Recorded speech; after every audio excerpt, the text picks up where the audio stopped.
The gunshot echoed through the valley like distant thunder, shattering the morning calm along with Josephine Elliott's entire world. She watched in horror as the bandits who had ambushed their wagon train disappeared into the dust, leaving her family's blood soaking into the Colorado soil outside Cherry Creek.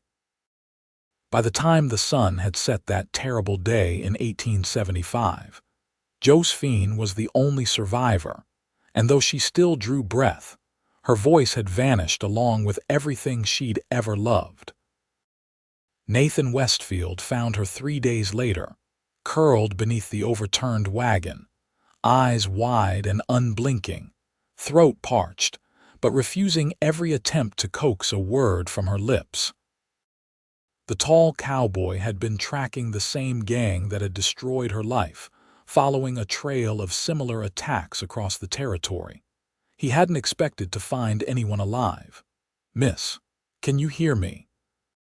He crouched before her, his sun-weathered face creased with concern beneath the shadow of his Stetson. When she didn't answer, just stared through him with vacant green eyes, he nodded to himself. He'd seen this before in soldiers after the war minds that retreated from horrors too great to bear. Nathan built a small fire and prepared a simple meal, setting a tin cup of coffee near her without forcing her to take it. "I'm heading to Cherry Creek," he said softly. "Not safe for you to stay here.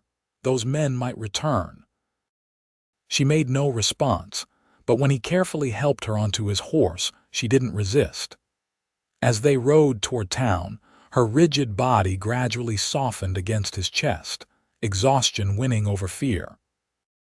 Nathan felt her silent tears soaking through his shirt, but he said nothing, just guided his horse steadily forward as the setting sun painted the mountains blood red. Cherry Creek had sprung up like so many frontier towns, a collection of wooden structures clinging to the edge of civilization, promising riches to some and sanctuary to others. It was still small enough that the arrival of a battered woman and the grim-faced cowboy supporting her drew immediate attention. "Nathan Westfield," murmured one of the men on the boardwalk outside the general store. "Thought he was still hunting those Blackwell boys." "Looks like he found something else," another replied, eyeing Josephine's dirt-streaked face and torn dress. Nathan guided her directly to Doc Morrison's small office at the end of the main street, ignoring the curious stares. The elderly doctor took one look at them and cleared his examining table. "What happened to her?" he asked, already reaching for clean bandages. "Wagon train massacre about 15 miles southeast," Nathan replied quietly. "She's the only one left alive, far as I could tell. Hasn't spoken a word since I found her." The doctor examined her gently, cleaning minor wounds and checking for more serious injuries. "No physical reason she can't speak," he concluded, his voice low so she wouldn't hear. "It's the mind that's wounded here. She have any family in town?" "Anyone who might take her in?" Nathan asked, watching as Josephine stared fixedly at a point on the wall. "None that I know of," Doc Morrison sighed. "Wagon train was probably passing through to Denver or beyond." Nathan rubbed his jaw thoughtfully. "Martha Wilson still running that boarding house?" "She is. But Nathan," the doctor placed a hand on his arm, "this girl needs more than just a roof. She needs someone who understands what she's been through." The cowboy's dark eyes shifted to Josephine. "I know something about loss, Doc. I'll make sure she's looked after before I move on." Nathan escorted Josephine to Martha Wilson's boarding house, a tidy 2-story building with lace curtains that seemed out of place in the rough-hewn town. Martha, a stout woman with iron-gray hair and a surprisingly gentle manner, listened to Nathan's brief explanation without interruption. "Poor child," she said finally, studying Josephine's vacant expression. "I've got a room at the back, quieter there." "I'll pay for a month in advance," Nathan said, reaching for his wallet. "After that, we'll cross that bridge when we come to it," Martha replied firmly. Doesn't seem right to worry about coin when the girls lost everything. That night, lying in her narrow bed at Martha's boarding house, Josephine stared at the ceiling as memories crashed over her in waves. The happy laughter of her younger brothers that morning. Her father's confident voice as he discussed their plans to start a new life. Her mother's soft singing as she prepared breakfast. Then the thundering hooves, the shouts, the gunfire. The terror in her mother's eyes as she pushed Josephine under the wagon and whispered, "Don't make a sound." Josephine had obeyed. She hadn't made a sound when the bullets tore through her family. Hadn't screamed when the bandits ransacked their belongings. Hadn't called for help even after they'd gone. And now, it seemed, she couldn't make a sound at all. When she tried, her throat closed as if invisible hands were choking her. Over the next few days, Martha Wilson did her best to make Josephine comfortable, bringing trays of food that went mostly untouched and chattering cheerfully, despite the lack of response. She provided clean clothing and helped Josephine bathe, all the while maintaining a one-sided conversation as if everything were normal. Nathan Westfield, meanwhile, consulted with Sheriff Taylor, showing him the tracks he'd followed and describing what little he knew about the gang's movements. "Been tracking them for nearly 3 months, he explained, leaning over the sheriff's desk. "They hit a homestead near Fort Collins where I was working, killed everyone but a young boy who happened to be fishing at the creek.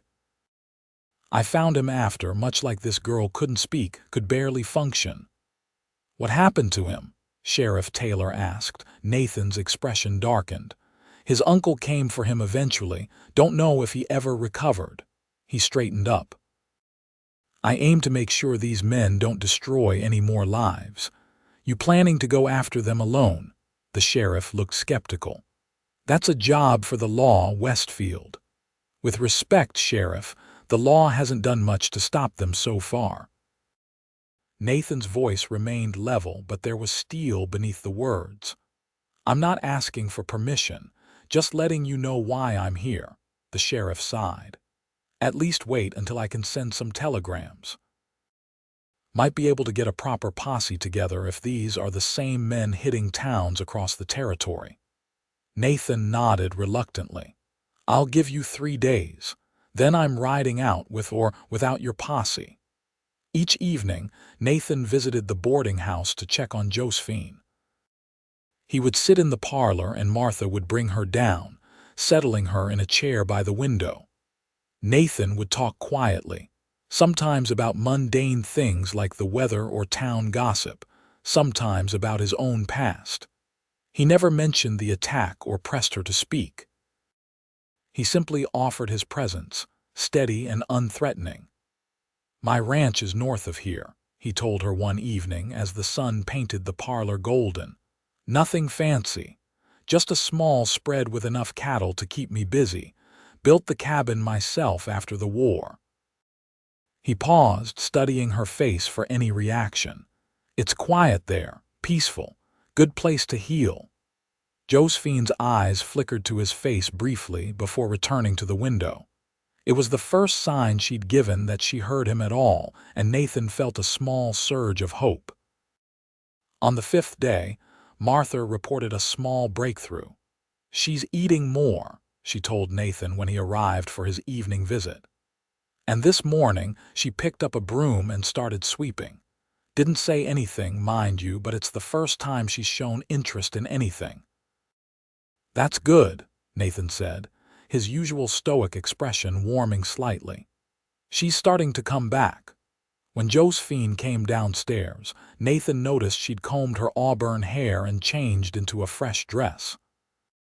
Her face was still pale, her eyes haunted, but there was a bit more presence in her gaze as she took her usual seat by the window.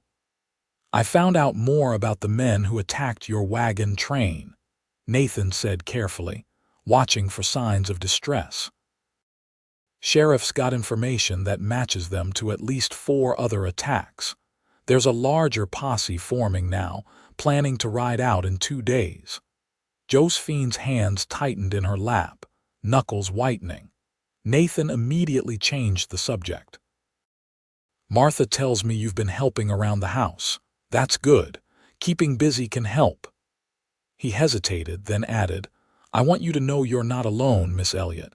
Even when I have to ride out with that posse, I'll be coming back to check on you. A single tear slid down her cheek, the only acknowledgement of his words.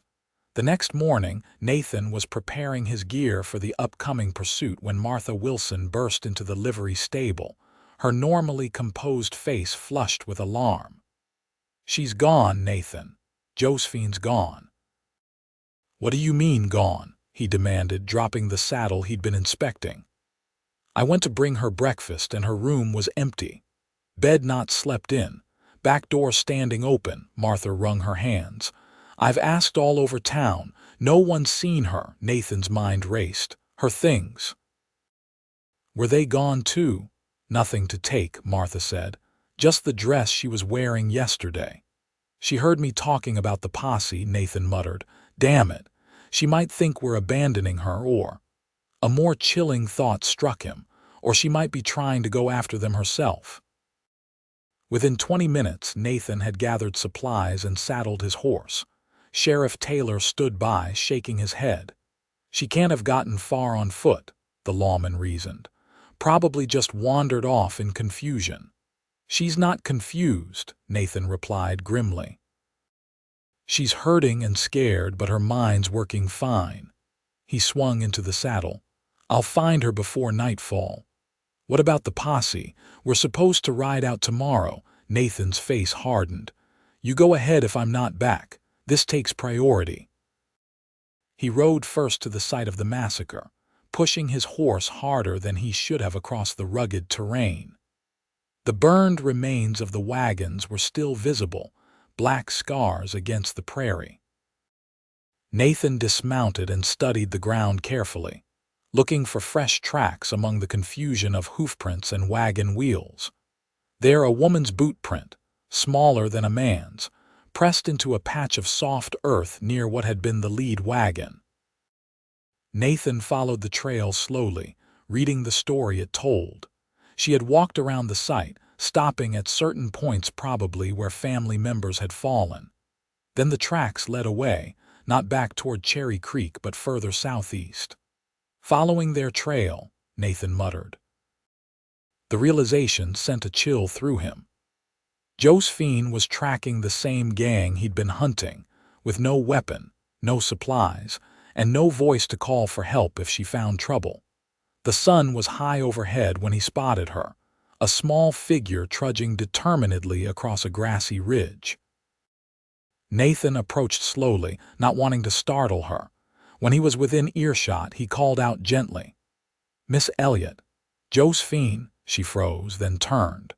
Her face was streaked with dust and tears, but her eyes blazed with a fierce determination he hadn't seen before.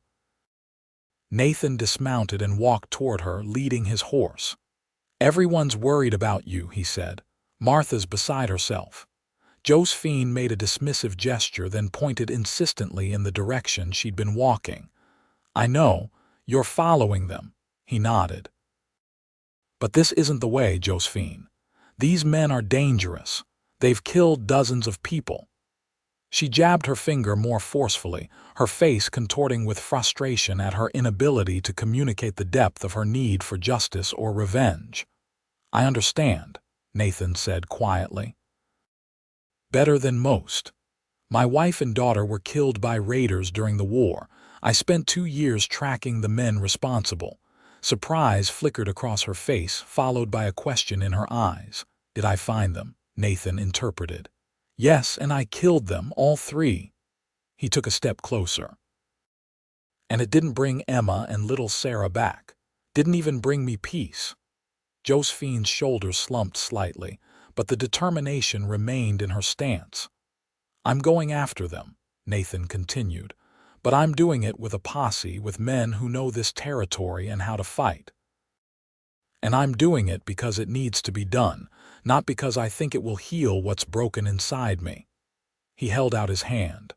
Come back to town. Let me do this right. For a long moment she didn't move. Then slowly she reached out and took his offered hand. It was the first time she had willingly touched anyone since the attack, and Nathan felt the significance of the gesture. "Thank you," he said simply.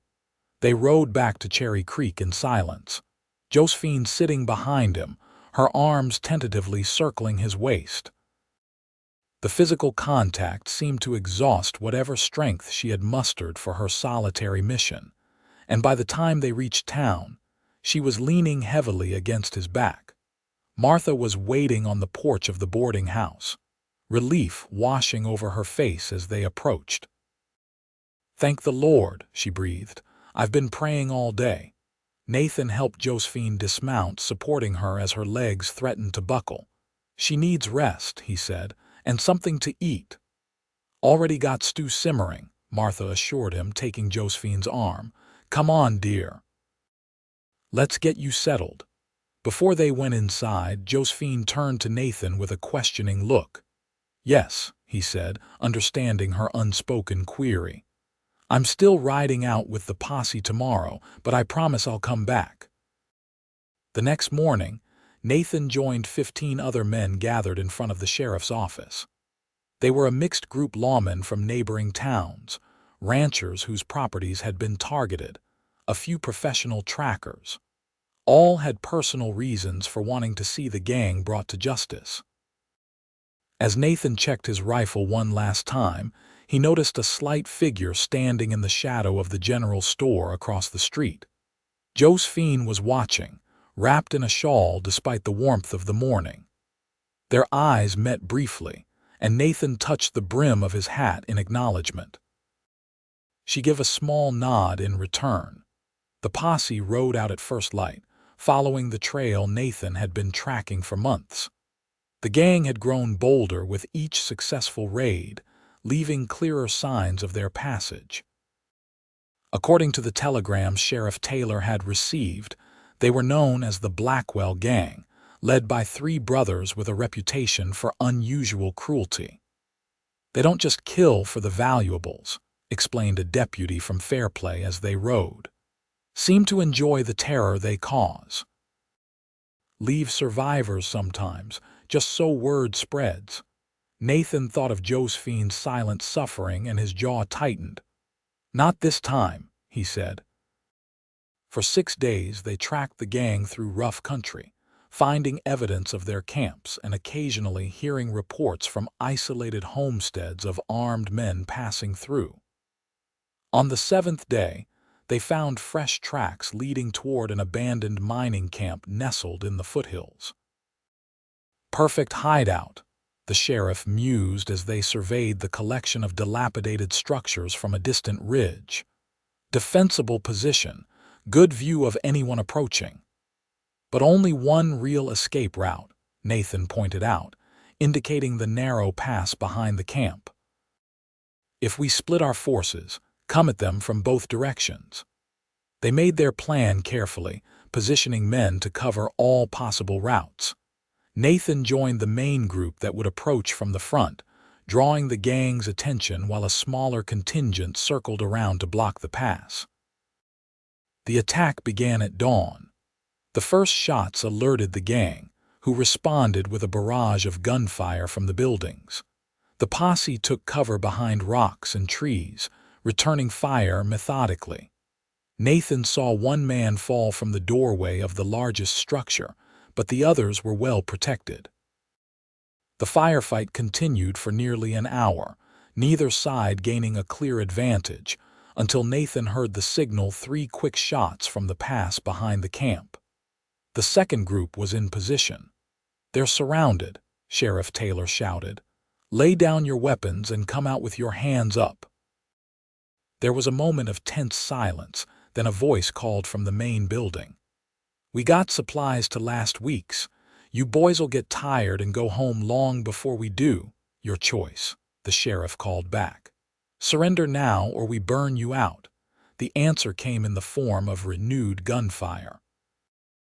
Nathan ducked as splinters flew from the tree beside him, then raised his rifle and took careful aim at a figure moving between buildings. His shot found its mark, and the man crumpled. "Light the torches," the sheriff ordered grimly. Flaming arrows arced toward the wooden structures, catching quickly in the dry timber. Smoke billowed upward, and soon shouts of alarm came from inside the buildings. One by one, men began to emerge, coughing and desperate, only to be cut down or captured as they tried to flee. In the confusion, 3 riders burst from the largest building, making a desperate charge toward the pass. Nathan recognized the lead rider as Calvin Blackwell from descriptions he'd been given, a tall man with a distinctive scar across his chin. "They're breaking for the pass," Nathan shouted, spurring his horse after them. The smaller group of lawmen had been waiting, however, and opened fire as the Blackwell brothers approached. 2 of the men fell immediately, but Calvin Blackwell veered sharply, finding a hidden trail that wound up the rocky hillside. Nathan followed, pushing his horse up the treacherous path. The chase ended abruptly at a sheer drop-off. Blackwell's horse skidded to a halt, nearly sending its rider over the edge. He dismounted quickly, drawing his pistol as Nathan approached. "End of the line, Blackwell," Nathan called, keeping his rifle trained on the outlaw. "Who the hell are you?" Blackwell snarled. "Some hired gun, name's Westfield. I've been tracking you since Fort Collins." Recognition flickered in Blackwell's eyes. "The rancher heard you were on our trail." His mouth twisted in a cruel smile. "How's that little family outside Cherry Creek? The woman had some fight in her, I'll give her that." White-hot fury surged through Nathan. "You're going to hang for what you did to them, to all of them." "Maybe," Blackwell shrugged, "but I'll take you with me." He raised his pistol with surprising speed. Nathan fired first. The bullet caught Blackwell in the chest, sending him staggering backward. For a moment, he teetered on the edge of the cliff, a look of disbelief on his face. Then he fell, disappearing into the ravine below. Nathan approached cautiously and peered over the edge. Blackwell's broken body lay on the rocks 30 feet below, unmoving. It was over. The posse returned to Cherry Creek 3 days later, bringing 5 captured gang members to face justice. Word of their success had traveled ahead by telegraph, and a crowd gathered to welcome them home as heroes. Nathan scanned the faces as they rode in, looking for Josephine, but didn't see her among the onlookers. After the prisoners were secured in the jail and the initial celebrations died down, Nathan made his way to Martha's boarding house. The older woman greeted him with a tired smile. "She's in the garden out back," Martha said before he could ask. "Been spending most of her time there since you left." Nathan found Josephine kneeling beside a small herb bed, hands buried in the dark soil. She looked up as he approached, her eyes questioning. "It's done," he said simply. "Blackwell and 2 of his brothers are dead. The rest will hang." Josephine nodded slowly, her expression unreadable. Then she stood, brushing dirt from her hands, and gestured for him to follow her to a small bench beneath an apple tree. Once seated, she reached into her pocket and withdrew a folded piece of paper, which she handed to Nathan. He opened it carefully, finding a message written in neat, precise handwriting. "They took my family, but I won't let them take my future too. Thank you for bringing them to justice." Nathan looked up, meeting her gaze. "You're welcome," he said. "I just wish it could bring them back." Josephine took back the paper and wrote something else, her pencil moving quickly across the page. "What will you do now?" "Head back to my ranch," he replied. "Been away too long already." She hesitated, then wrote again. "Will you visit before you go?" "That's why I'm here," Nathan said, a small smile softening his weathered features. "Wanted to make sure you were all right before I left." Josephine studied his face for a long moment, then wrote one more message. "I'm not all right yet, but I think I will be someday." It was the most honest communication she had offered since the attack, and Nathan felt honored by her trust. Yes, he agreed. You will be. For the next few days, Nathan tied up loose ends in Cherry Creek. He gave his testimony to Judge Wilson, who had arrived to handle the trials of the captured gang members. He replenished his supplies and repaired damaged equipment. And each evening, he visited Josephine in Martha's garden, sometimes sitting in companionable silence, sometimes telling her stories of his life before and after the war. Josephine began to write longer notes, sharing fragments of her own past growing up in Pennsylvania, her father's decision to seek a new start in the West, her mother's initial reluctance that had given way to excitement as they planned their journey. She never wrote about the attack itself, but Nathan could see the pain of it etched in the shadows that crossed her face when certain memories surfaced. On the day before his planned departure, Nathan found Josephine waiting for him with a particularly thick stack of papers. "I don't want to stay in Cherry Creek," she had written. "Too many people know me as the poor mute girl from the massacre. Their pity feels like another prison." Nathan nodded, understanding. "Where will you go?" "I don't know. I have no family left, no money to speak of.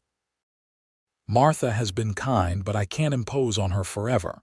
Nathan considered her words carefully before responding. "I have a suggestion," he said finally, "but I don't want you to feel obligated in any way." Josephine tilted her head, waiting. "My ranch needs a caretaker while I'm away tracking or working cattle drives. The cabin's solid, and there's good hunting and a vegetable garden." He paused, aware of how the offer might sound. "There's a small second cabin for hands during busy seasons. You could stay there, have your privacy. I'd pay fair wages." Josephine's brow furrowed as she wrote, "Why would you do this for a stranger?"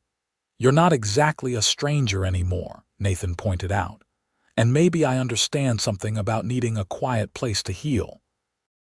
She studied him for a long moment, then wrote slowly, "When would we leave?"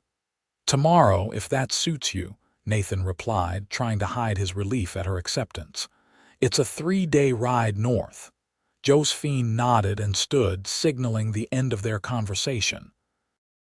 But as Nathan rose to leave, she impulsively reached out and squeezed his hand, a brief gesture of gratitude that conveyed more than her written words. They departed early the next morning, Nathan on his bay gelding and Josephine on a gentle mare purchased from the local livery. Martha Wilson provided them with a packed lunch and an emotional farewell, extracting promises from both to write regularly. The journey northward took them through increasingly rugged country, forests of pine and aspen giving way to open meadows where deer grazed cautiously. Nathan kept the pace easy, mindful of Josephine's limited riding experience. Each night they made camp by streams or sheltered groves, Nathan taking care to provide as much comfort and privacy as the wilderness allowed. On the third day, they crested a hill to find a valley spread before them, a small cabin nestled against the tree line with corrals and outbuildings nearby. A herd of cattle grazed in the distance, their red-brown forms dots against the green grass. "There it is," Nathan said, a note of pride in his voice. "Not much to look at, but it's home." Josephine took in the scene with wide eyes, then fumbled in her saddlebag for her writing materials. "It's beautiful," she wrote, "so peaceful. Gets lonely sometimes," Nathan admitted. "But the quiet has its benefits." As they approached, a lanky man emerged from one of the outbuildings, waving in greeting. "About time you showed up, Westfield. Was beginning to think you'd found a better place to hang your hat." "Just got delayed by some unfinished business, Tom," Nathan called back. "How are the cattle?" 17 new calves since you left, all healthy," Tom reported, his curious gaze shifting to Josephine. "And who might this be, Miss Josephine Elliott?" Nathan replied. "She'll be helping around the place." The simplicity of the introduction avoided explanations neither of them wanted to give. "Josephine, this is Tom Larson. Helps with the heavier work when I need it." Tom tipped his hat politely. "Madam, welcome to Westfield Ranch." Josephine nodded in acknowledgement, but stayed close to Nathan's side as they dismounted and led their horses toward the cabin. "Tom lives about 5 miles east," Nathan explained quietly. "Comes by few times a week to check on things when I'm gone." The interior of the cabin was simple but well maintained. A large main room served as kitchen and living area, with a substantial stone fireplace dominating one wall. 2 doors led to small bedrooms, and a ladder in the corner provided access to a loft space. "My room's through there," Nathan indicated one door. "Other one's been used for storage, but we can clear it out for you." He hesitated. "Unless you'd prefer the small cabin out back. It's more private but not as comfortable." Josephine wrote quickly, "The bedroom here is fine until we see if this arrangement works for both of us." Nathan nodded. "Sensible. Let's get you settled, then I'll show you around the place." The days fell into a comfortable rhythm as summer progressed. Nathan taught Josephine the routines of ranch life, how to tend the vegetable garden, feed the chickens, and help with the smaller daily chores. He never pushed her to do more than she was comfortable with, and he was careful to give her space when she needed it. For her part, Josephine proved a quick learner and willing worker. The physical labor seemed to help her, giving purpose to her days and exhausting her enough that nightmares came less frequently.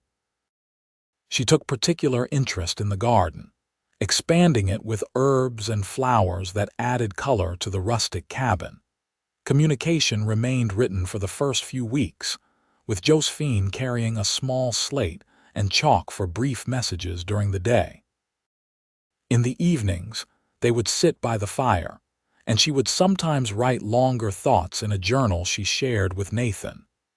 He noticed her handwriting becoming more confident, the messages more personal as her trust in him deepened. "I never thanked you properly for saving my life," she wrote one evening in late July, "not just for finding me after the attack, but for giving me a reason to keep living." "You don't need to thank me," Nathan replied, uncomfortable with the gratitude. "Anyone would have done the same." She shook her head firmly and wrote, "No, most would have left me in town with strangers. You gave me purpose and asked nothing in return." "Well," Nathan said after a moment, "you've more than earned your keep. Cabin's never been so clean, and those biscuits you made yesterday were better than any I've had since my mother's." Josephine smiled, a rare expression that transformed her face, revealing the beauty that grief had obscured. Nathan found himself staring and quickly looked away, embarrassed by his reaction. In August, 2 events changed the tentative balance they had established. The first was the arrival of a letter from Cherry Creek, informing them that the surviving members of the Blackwell gang had been tried, convicted, and sentenced to hang. The execution had already taken place by the time the news reached them. Josephine read the letter twice, then sat very still on the porch steps, her face unreadable. When Nathan asked if she was all right, she nodded but disappeared into her room for the remainder of the day. He heard her crying that night, muffled sobs that he pretended not to notice when she emerged the next morning with reddened eyes. The second event occurred the following week. Nathan had ridden out at dawn to check on a broken section of fencing, leaving Josephine to her usual morning tasks. When he returned shortly after noon, he found her in the garden, humming softly to herself as she picked tomatoes. The sound stopped him in his tracks. It was barely audible, just a thread of melody, but it was the first voluntary sound he had heard from her. Not wanting to startle her into silence, he deliberately made noise as he approached, calling out a greeting before he came into view. Josephine turned, a basket of tomatoes on her arm, and smiled in welcome. She didn't attempt to speak, but the humming had been a breakthrough, a sign that her voice still existed somewhere within her. That evening, Nathan mentioned it casually. "That was a pretty tune you were humming today." Josephine looked surprised, then embarrassed. She reached for her slate. "I didn't realize I was doing it. It was my mother's favorite song." "It's good," Nathan said simply. "Music has a way of speaking when words can't." Her eyes filled with tears, but she nodded agreement. After that day, Nathan would occasionally hear her humming when she thought she was alone while kneading bread, hanging laundry, or working in the garden. Each time, he felt a quiet satisfaction, as if he were witnessing the gradual rebuilding of something precious that had been shattered. September brought cooler weather and the first hints of autumn color to the aspens surrounding the ranch. It also brought an unexpected visitor, Sheriff Taylor from Cherry Creek, arriving unannounced one afternoon. "Sheriff," Nathan greeted him with surprise, "what brings you all the way out here?" "Partly official business, partly checking on Miss Elliott," the lawman replied, dismounting stiffly. "Got some papers for her to sign regarding the Blackwell gang's possessions. Court awarded compensation to the victims' families." Josephine had emerged from the cabin at the sound of voices, her expression guarded as she recognized the sheriff. Nathan noticed how she positioned herself slightly behind him, as if seeking his protection. "Come in," Nathan offered. "You must be tired after the ride." Over coffee at the kitchen table, Sheriff Taylor explained that the gang's horses, weapons, and stolen goods had been sold at auction, with the proceeds divided among the survivors and families of those killed. "It's not much," he said apologetically, sliding a document toward Josephine. "But the judge thought it right that you should have something." Josephine read the paper carefully, her brow furrowed. She wrote a question on her slate. "What about the other victims' families?" "All been notified," the sheriff assured her. "Everyone gets their share." She nodded and signed the document with a steady hand, then wrote another message. "Thank you for bringing justice to my family." Sheriff Taylor looked slightly uncomfortable at the praise. "Just doing my job, Miss Elliott." He turned to Nathan. "How's she been otherwise?" Doc Morrison was concerned about her condition. Nathan bristled at the man discussing Josephine as if she weren't present. "Miss Elliott is doing well," he said pointedly, "making progress every day." The sheriff had the grace to look abashed. "Glad to hear it." He addressed Josephine directly. "Town's not the same without you, Miss Elliott. Martha Wilson asks after you constantly." Josephine smiled politely but made no response. After the sheriff departed, promising to deliver her share of the compensation once the paperwork was processed, she visibly relaxed. "I'm not ready to go back there," she wrote that evening. "Does that make me a coward?" "No," Nathan replied firmly. "It makes you human. Some wounds need more time than others." She studied him thoughtfully, then wrote, "What about your wounds, Nathan? Have they healed?" The question caught him off guard. He rarely spoke about his wife and daughter, keeping that grief private even after all these years. But Josephine's directness, and the trust she had shown him with her own pain, deserved honesty in return. "Some days I think so," he said slowly. "Other days, something will remind me a certain quality of light, a child's laugh in town, and it feels as fresh as it did 10 years ago." He stared into the fire. "But the difference is, now I can remember the good things too, not just how it ended." Josephine reached across the space between their chairs and took his hand, a gesture of understanding that required no words. They sat like that for a long time, connected by shared loss and the tentative hope of healing. As autumn deepened, the work on the ranch intensified in preparation for winter. Nathan had to ride out more frequently to bring in cattle from the higher pastures, sometimes staying away overnight. During these absences, Josephine took full charge of the cabin and nearby animals, proving herself more than capable. On a particularly cold October morning, Nathan prepared for a 2-day trip to the North Range. "Weather's turning faster than I expected," he said as he packed supplies. "Might snow before I get back." Josephine nodded, handing him extra blankets and food she had prepared. Her confidence had grown enormously in the months since arriving at the ranch, and she no longer showed anxiety when left alone. "Tom will stop by tomorrow to check the barn roof," Nathan added. "Don't feel obliged to feed him, but he'll probably hint for it anyway." She smiled and wrote, "Be safe. The mountains look threatening." "Always am," he assured her. The first day of Nathan's absence passed uneventfully. Josephine completed her chores, prepared for Tom's visit the next day, and spent the evening reading one of the few books Nathan kept in the cabin, a collection of poetry that had belonged to his wife. She woke in the night to the sound of wind howling around the cabin, rattling the shutters with unexpected ferocity. By morning, snow was falling heavily, accumulating quickly on the ground and reducing visibility to a few yards. Tom never arrived, presumably kept home by the sudden storm. Josephine wasn't concerned at first. She kept the fire burning, tended to the animals in the barn, and waited for the weather to clear.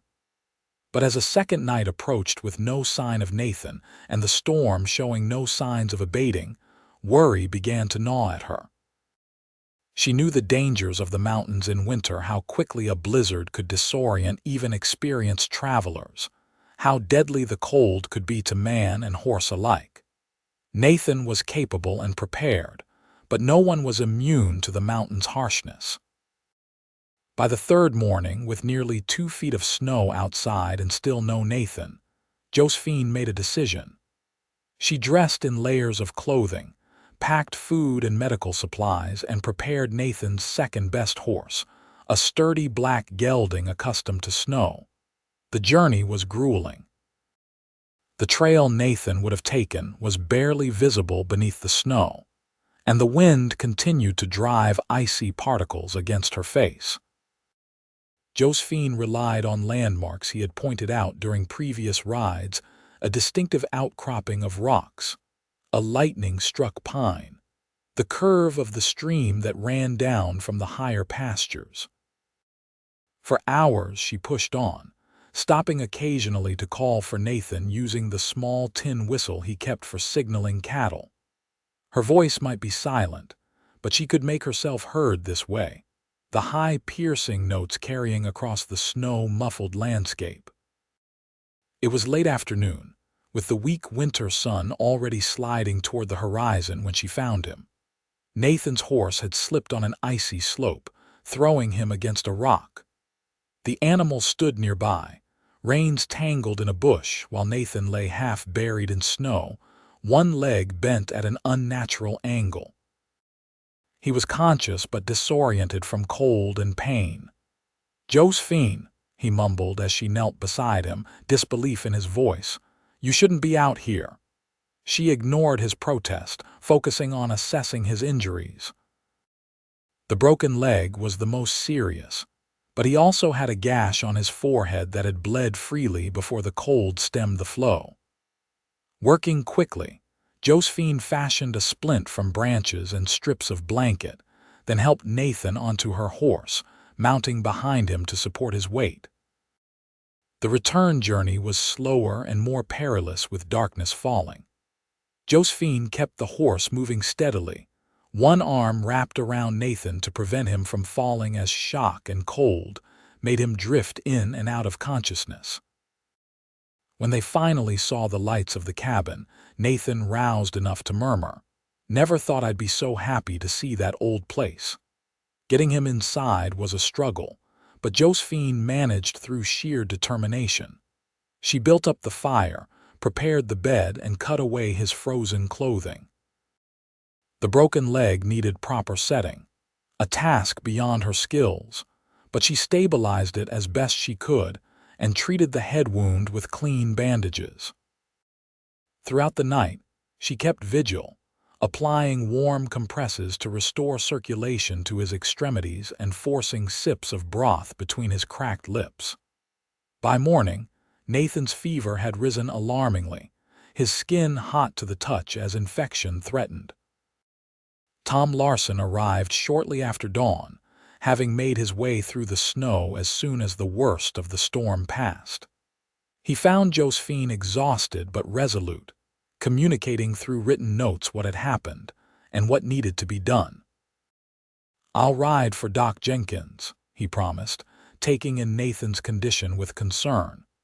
"He's closer than Cherry Creek. Should be able to get here by nightfall if the trails are passable." While waiting for the doctor, Josephine continued her care, bathing Nathan's feverish face and changing the dressings on his wounds. In his delirium, he spoke of the war, of his wife and child, of regrets and fears he kept hidden in his waking hours. "Emma, keep Sarah inside," he mumbled at one point, thrashing weakly. "Raiders coming." Josephine held his hand tightly, wishing desperately that she could offer verbal reassurance. Instead, she stroked his forehead and hummed the lullaby her mother had sung to her brothers, hoping the melody might reach him where words could not. As evening approached with no sign of Tom or the doctor, Nathan's condition worsened. His breathing became labored, each inhalation a struggle that seemed to pain him. Josephine knew with growing certainty that if help didn't arrive soon, she might lose him. The thought sent a surge of panic through her. In the months they had lived together, Nathan had become more than a protector or employer. He had become essential to her world. His quiet strength and unwavering patience creating a foundation upon which she had begun to rebuild her life. Kneeling beside the bed, still clutching his hand, Josephine felt something rising within her, a pressure that had been building since that terrible day outside Cherry Creek. All the words she hadn't spoken, the screams she had suppressed, the gratitude and fear and growing affection, all of it pushed against the invisible barrier in her throat. "Nathan." The sound was barely audible, a raspy whisper, but it was unmistakably her voice, emerging from months of silence. "Nathan, please, stay with me." His eyelids flickered but didn't open. Encouraged, Josephine continued, each word slightly stronger than the last. "I need you. Please fight. Doctor's coming." The simple phrases were an enormous effort, her voice breaking on each syllable, but the dam had broken.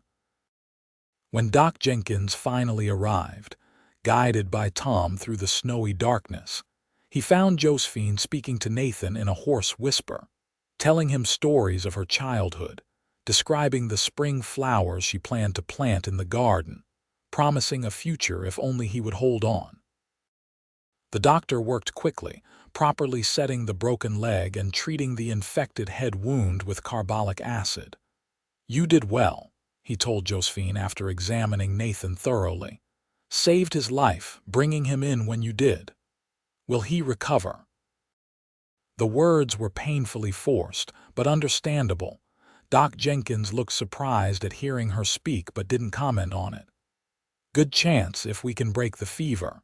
Next day or two will tell."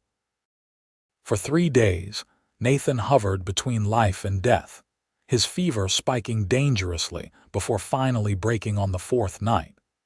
Josephine barely left his side, sleeping in short intervals in the chair beside his bed, continuing to speak to him even when he showed no response. Each time she spoke was easier than the last, her voice gradually strengthening though still rough from disuse. When Nathan finally opened his eyes with real awareness, the first thing he saw was Josephine dozing in the chair, her head at an awkward angle that would surely pain her when she woke. He studied her face, the dark circles beneath her eyes, the new lines of worry at her mouth, the tangled hair she had obviously neglected in her vigil. "Josephine," he said softly. Her eyes flew open, relief flooding her features as she saw him awake and lucid. She leaned forward, taking his hand in both of hers. "You're back," she said simply, the words scratchy but clear. Nathan's eyes widened in astonishment. "You're speaking." A shy smile touched her lips. "Had to. You weren't listening otherwise." He laughed, then winced as the movement jarred his injuries. "I don't remember much after the fall. You've been very ill. Doctor says you'll recover, but it will take time." Nathan squeezed her hand weakly. "Tom told me what you did, riding out in that storm. You could have been killed." "So could you," she countered, her voice gaining strength with each exchange. "Couldn't leave you out there." "Thank you," he said earnestly. "Not just for saving my life, but for—" He gestured vaguely toward her. "For speaking again. I know how hard that must have been." Josephine nodded, unable to explain fully how his peril had broken through the barriers of her trauma. "Instead," she said simply, "you waited for me to be ready. Seemed only fair I should wait for you." Recovery was slow and frustrating for Nathan, accustomed as he was to physical activity and independence. The broken leg kept him confined to bed for weeks, and even after Doc Jenkins declared it was healing properly, he needed crutches to move around the cabin. Josephine became his caretaker, nurse, and ranch manager all at once. With Tom's help, she handled the essential outdoor tasks while maintaining the household and tending to Nathan's needs. Her voice grew stronger daily, though she still sometimes struggled to find words or would revert to writing when overwhelmed. Their relationship subtly shifted during this time. Physical dependency created a new intimacy, with Josephine helping Nathan bathe and dress, cutting his hair when it grew too long, reading to him in the evenings when his eyes were too tired to focus on the page. For his part, Nathan revealed vulnerabilities he had long kept hidden, sharing memories and fears he might never have voiced had circumstances been different. As winter deepened into its coldest months, they were effectively isolated at the ranch, with only occasional visits from Tom or Doc Jenkins checking on Nathan's progress. They developed rituals to mark the passing days' chess games by the fire, singing the old songs they both remembered from childhood, telling stories of their lives before tragedy had altered them forever. "I never thought I'd have this again," Nathan said one evening as they sat together, watching snow fall outside the window. "Someone to share the quiet with." Josephine looked at him questioningly. "The quiet, the peaceful moments," he clarified. "After Emma and Sarah died, the silence in the cabin was unbearable. That's partly why I took to tracking, couldn't stand being here alone with all that emptiness." He smiled slightly. "It's different now. The quiet feels right somehow." "I understand," Josephine said softly. "After the attack, silence felt like the only safe place. Now it's a choice, not a prison." Nathan reached for her hand, an increasingly common gesture between them. "You've made this place a home again, Josephine. Whatever happens when spring comes, I want you to know that." The unspoken question hung in the air between them. They had never discussed what would happen once Nathan was fully recovered and Josephine had regained her voice. Would she stay? Move on to build a new life elsewhere? They had been careful not to make assumptions or demands on each other's futures. Josephine looked down at their joined hands. "I don't want to leave," she admitted, her voice barely audible. "But I don't want to stay out of obligation either." "Obligation?" Nathan looked genuinely puzzled. "To whom?" "To you, for saving me, for waiting while I found my voice again." Nathan shook his head firmly. "That's not how this works, Josephine. You don't owe me anything. If anything, the debt runs the other direction now." He gestured toward his splinted leg. "You've more than repaid any kindness I've shown you." She met his gaze steadily. "Then if I stay, it would be because I choose to, because this place and you have become home to me." The simple declaration hung in the air between them, more significant than any passionate confession could have been. Nathan's expression softened, the lines of pain and worry that had marked his face throughout his recovery momentarily easing. "I'd like that very much," he said quietly. Spring came late to the high country, snow lingering in shadowed places well into April. But when it finally arrived, it did so with exuberant beauty, wildflowers carpeting the meadows, aspen leaves unfurling in delicate green, creeks swollen with snowmelt rushing down from the peaks. Nathan's recovery progressed steadily. By May, he had discarded the crutches in favor of a walking stick, and by early June he was able to ride short distances, though his legs still pained him after too much exertion. Josephine continued to manage many of the ranch operations, having discovered an aptitude and enjoyment for the work that surprised them both. Word of her remarkable recovery had spread to Cherry Creek, bringing occasional visitors curious to see the formerly mute woman now confidently giving directions to ranch hands and negotiating cattle prices with buyers. Martha Wilson made the journey twice, bringing news of town happenings and clearly approving of the developing relationship between Josephine and Nathan. "Never seen two people better matched," she declared during her second visit, watching them work together in comfortable synchronicity. "Both of you healing each other in ways doctors never could." Josephine blushed at the comment, but didn't deny it. The bond between her and Nathan had indeed deepened into something neither had expected. They had not spoken directly of love or marriage, both being cautious people, wary of rushing into declarations that could not be easily withdrawn. But their daily interactions were infused with gentle touches, meaningful glances, and a deepening tenderness that required no formal acknowledgement. In late June, Nathan suggested a picnic to celebrate the anniversary of Josephine's arrival at the ranch. They rode to a meadow high above the cabin, where a small lake reflected the surrounding mountains in its crystal waters. The day was perfect warm sunshine, a gentle breeze carrying the scent of pine and wildflowers, birds singing in the surrounding forest. After they had eaten, they sat side by side on a blanket, watching clouds drift across the blue expanse of sky. Nathan seemed unusually pensive, turning something over in his mind as Josephine waited patiently for him to speak. "I've been thinking," he finally said, "about what happens next." "Next?" Josephine echoed, her heart suddenly racing. Nathan nodded. "The ranch is doing well. Better than it has in years, largely thanks to your management while I was laid up, but it's still a small operation, barely more than subsistence." "I don't need much," Josephine assured him, uncertain where this conversation was leading. "No, but you deserve more than not much," Nathan replied. He turned to face her fully. "I've had an offer from James Parker over in North Park.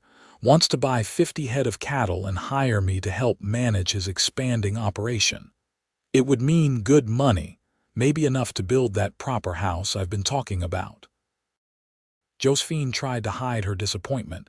"You'd be away a lot." "Not necessarily." Nathan took her hand. "The arrangement I proposed was part-time consulting, 3 days a week at most, all within riding distance." He paused. "I also told him I had a partner with excellent business sense who would need to approve any final arrangement." "A partner?" Josephine's eyes widened in surprise. Nathan suddenly looked uncertain, a rare vulnerability crossing his weathered features. "That was presumptuous of me. We've never discussed formal arrangements, but I thought I hoped that you might consider making this partnership official." He reached into his pocket and withdrew a small object. "This was my mother's. It's not fancy, but it's genuine, like her." He opened his palm to reveal a simple gold band with a small pearl set in its center. Josephine stared at it, then at Nathan's face, which showed both hope and fear of rejection. "Are you asking me to marry you?" Her voice was steady, though her hands trembled slightly. "I am," Nathan confirmed. "Not because either of us needs saving anymore, but because I love you, Josephine. Because you brought life and voice back to this place, and to me." He smiled slightly. "And because I'd like to build something lasting with you if you'll have me." Tears filled Josephine's eyes, but they were tears of joy, not sorrow. "Yes," she said, her voice clear and strong. "Yes, Nathan, I will marry you." They were wed in August, a small ceremony in the meadow beside the cabin. Martha Wilson traveled from Cherry Creek with Doc Morrison and Sheriff Taylor. Tom Larson stood as Nathan's best man, while a young woman from a neighboring ranch whom Josephine had befriended served as her attendant. Doc Jenkins, who had saved Nathan's life, performed the ceremony, having been authorized by the territorial court. Josephine wore a simple dress of pale blue, with wildflowers in her hair instead of a veil. Nathan had commissioned a proper suit from Denver, though he looked somewhat uncomfortable in the formal attire. What neither lacked was certainty. Their vows were spoken clearly, and with complete conviction, their eyes never leaving each other's faces. "Never thought I'd see the day," Tom commented during the celebration afterward. "Nathan Westfield was the most confirmed bachelor in 3 counties before you came along, Miss Josephine. Or should I say Mrs. Westfield now?" "Either is fine," Josephine replied with a smile. "Names matter less than the people who bear them." The autumn and winter passed in contented industry. True to his word, Nathan consulted for the Parker Ranch while Josephine managed their own expanding operation. They purchased additional cattle and hired 2 permanent hands, allowing them to increase production without sacrificing quality. Construction began on a new house larger and more comfortable than the original cabin, but still modest by the standards of more prosperous ranches. Nathan insisted on doing much of the work himself, despite his still occasional limp, and Josephine learned to assist with everything from selecting lumber to planning the layout of their future home. In the spring, as the new house neared completion, Josephine shared news of her own. She was expecting their first child, due in late summer. Nathan's joy was tempered only by concern for her well-being, having lost his first wife in childbirth. "We'll send for the best doctor," he insisted. "Or take you to Denver if necessary." Josephine touched his face gently. "We have Doc Jenkins nearby, and Martha has delivered dozens of babies. I'll be fine, Nathan."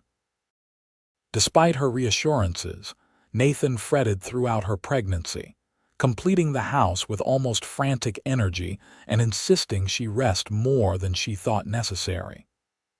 Josephine accepted his protectiveness with good grace, understanding its roots in past trauma. Their son, Thomas James Westfield, was born on a clear September morning in their new home, with Martha Wilson and Doc Jenkins in attendance. The labor was difficult but not unusually so, and when it was over, Josephine held a healthy, robust boy with a shock of dark hair like his father's. "He's perfect," Nathan whispered, tears streaming unashamedly down his face as he held his son for the first time. "You're both perfect." "Not perfect," Josephine corrected gently. "Just healing, still healing every day." In the years that followed, the Westfield Ranch prospered. Nathan's consulting work expanded to include several large operations in the territory, while Josephine's management kept their own ranch profitable and growing. Their family grew as well. A daughter, Sarah Elizabeth, joined them 2 years after Thomas, followed by another son, Robert, 3 years later. Josephine never fully forgot the trauma that had once stolen her voice.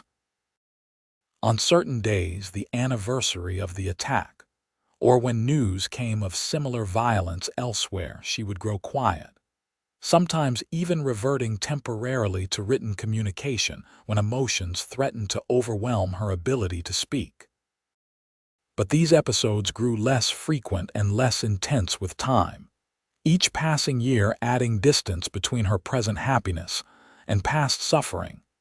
Nathan, too, carried his scars, the physical one in his occasionally troublesome leg, the emotional ones in his protective vigilance over his family. But like Josephine, he found that new joys gradually outweighed old sorrows, creating a balance that made the painful memories bearable. On the 10th anniversary of their meeting, they returned to the site where Nathan had found Josephine beneath the overturned wagon. The place had changed nature, reclaiming the scorched earth, wildflowers growing where blood had once soaked into the soil. They stood together in silence, each lost in private remembrance. "I never thanked you properly," Josephine said finally, her voice strong and clear in the summer air. Nathan looked puzzled. "For what?" "For your patience, for waiting while I found my way back to words." She squeezed his hand. "Most men would have given up or tried to force healing on a schedule that suited them." "I had my own healing to do," Nathan replied simply. "And some things can't be rushed." They stood a moment longer, then turned away from the past and toward home, where their children waited, living proof that even the deepest wounds could heal, given time and tender care, and that voices silenced by trauma could find their way back to joy.